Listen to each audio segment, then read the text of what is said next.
Bonjour, Pierre-André Marchand, rédacteur en chef de La Tuile, en chef. Je suis sur la libre antenne de Radio People. Sûr, parce que tu n'aimes pas faire comme les autres, ça je sais. Non, mais est-ce qu'on peut dire, on est sur l'antenne? J'ai jamais entendu dire que je suis dans l'antenne, j'ai jamais entendu dire ça. Hein. Mais l'émission s'appelle La Libre Antenne, donc tu es dans l'émission.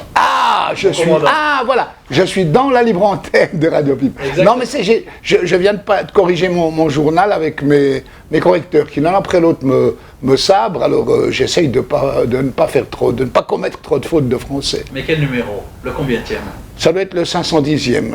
Il y en a un qui est là. On va le prendre alors. Ouais. Le 520e. Alors attends, je lis le numéro. Ça c'est le 500. Le 510, eh bien c'est le 520e, celui de donc décembre, de décembre prochain. Happy birthday to you. Évidemment, nous on était dans une région protestante, mais si j'ai pas eu, mes parents avaient une bonne excuse. Mon père a eu de graves séquelles d'un terrible accident qu'il avait eu étant plus jeune. Et voilà, ils ont pu faire qu'un gosse, parce qu'à peine il m'avait fait, il a failli canner, alors après il s'est bien rattrapé. Hein. Ouais, c'est une histoire formidable. Puis d'ailleurs, mon père, j'ai retrouvé le journal.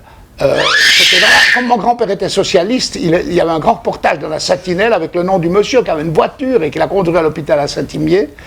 Et sur le même journal, il y avait, comme les socialistes, il y avait la dernière la dernière exécution d'un condamné à mort, je crois que c'était à Auschwitz, donc c'était en 1922. Son boulot était d'aller réparer les pendules des clochers, environ, heureusement que c'était catholique, il y avait pas mal de clochers.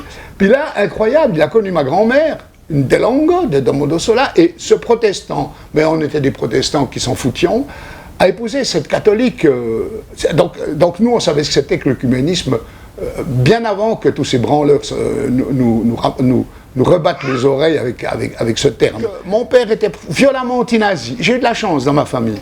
On avait ce côté. À Nar, hein, on est quand même le village dans lequel est venu prêcher Bakounine, Kropotkin, qui dit d'ailleurs dans ses mémoires autour d'une vie, il dit que j'étais socialiste quand je suis arrivé dans ces montagnes, et en repartant, style mon siège était fait, j'étais définitivement anarchiste. Kropotkin, qui n'était pas n'importe qui, c'était un penseur, c'était un géographe, c'était un grand esprit du siècle, et c'était un tout proche, c'était un grand noble russe, et c'était un tout proche du tsar. Hein. Donc il a contribué à foutre en l'air le régime aussi. On parlait de la guerre. Mon père était complètement mais anti-nazi. Il écoutait Radio Londres. Il avait tous les journaux et puis j'ai une chance extraordinaire. Moi j'ai un oncle, toute ma famille était anti-Mussolini. Antifasciste. On dit fasciste maintenant pour les nazis, non? C'était les nazis, les fascistes c'était les Italiens. Hein? C'était autre chose. Ils n'ont quand même pas commis de génocide, mais étaient antifascistes. Et j'ai un oncle qui a été, alors il s'est fait choper par les Allemands parce que il avait une grande, je me rappelle encore quand j'étais gosse, qu'on allait chez lui après, il était une grande ferme, il avait plein d'animaux, des mulets, etc. Il faisait du salami, etc. Puis il allait nourrir les résistants. Il s'est fait choper et puis il a été condamné à mort. Et c'est grâce à une de ses filles qui avait pas mal de charme, qu'il a réussi les Italiens. Non, il ne s'était pas fait choper par les Italiens, il s'était fait choper par les Boches. J'avais écrit dans la Tuile, bien sûr, avant que le canton soit fait, une lutte de libération, je l'ai répété dans cette tuile ici, une lutte de libération consiste à chasser des morues étrangères pour les remplacer par des morues bien de chez soi. Et alors là, nous, on est servis, hein, j'entends. On sait ce que c'est que les politiciens, je ne me suis jamais fait il y a très peu d'hommes politiques que j'ai pu admirer dans ma vie. Il n'y en a qu'un, moi, en Suisse, que je supporte, c'est Maillard, par exemple. Il y en a peut-être un autre, mais je ne le connais pas, ou je ne me rappelle pas. Karim Maillard. Oui, voilà, par exemple, ça, c'est un type que je peux écouter, que je peux entendre. Mais les trois quarts des autres, avec leur discours à la gomme, leurs phrases, ils me sont insupportables. J'entends, les hommes politiques me sont insupportables, mais je ne dois pas être le seul dans ce cas. Pourtant, je remplis encore mes devoirs civiques. C'est peut-être les seuls. Toujours, il faut. Toujours. Je vais voter, bien sûr. Voilà, oui. Bien sûr. Et puis, à mon âge, il est peut-être plus facile de remplir ses devoirs civiques que ses devoirs conjugaux. La tuile, elle est là, cette tuile, 520e numéro. On la montre. Ah, mais c'est pas le 520e, ça, hein, c'est le 519e. 519e, pardon, autant pour moi. Donc 519e, voilà, on le montre. C'est magnifique cette tuile. tout fait ici, tout fait à la maison, tout fait par son Ah, donc ça c'est du fait maison, ouais, voilà. Ouais. Mais à la maison... C'est la meilleure cuisine, il paraît. Ouais, oh, ça dépend, ça dépend.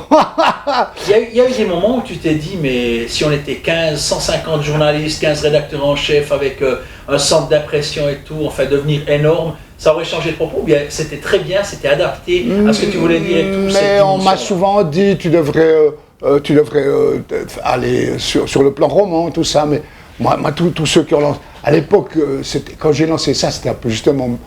Je revenais de l'étranger, c'était en 71, 1971, et puis je suis arrivé là, je me suis replongé dans la bagarre jurassienne, j'étais surtout parti à l'étranger un peu, enfin pas surtout, mais quand même pas mal, pour essayer de voir si cette bagarre, tout ce qu'on menait là, moi j'étais engagé à fond et tout ça, si c'était cohérent. Tu as toujours été séparatiste. Ah ouais, mon grand-père était séparatiste. Excuse-moi mon commandant, mais quand on vient du Vallon de Saint-Imier, c'est-à-dire du Jura bernois, on est plutôt force démocratique. Ouais, mais c'était, voilà, mais ça c'était des villages. C'était des villages qui ont été germanisés quand même.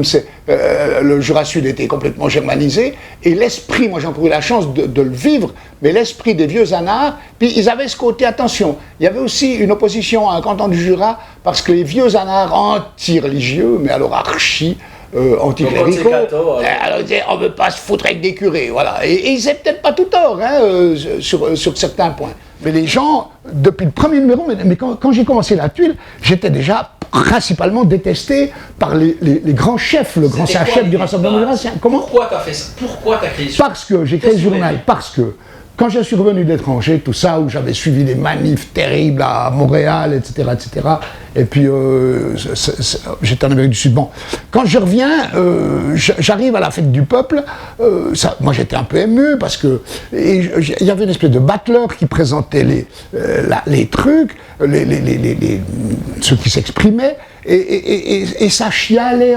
On disait des poèmes de poètes jurassiens, oh Jura, oh liberté, puis ça chialait tout le temps, comme disait Vigneault, il chiale tout le temps.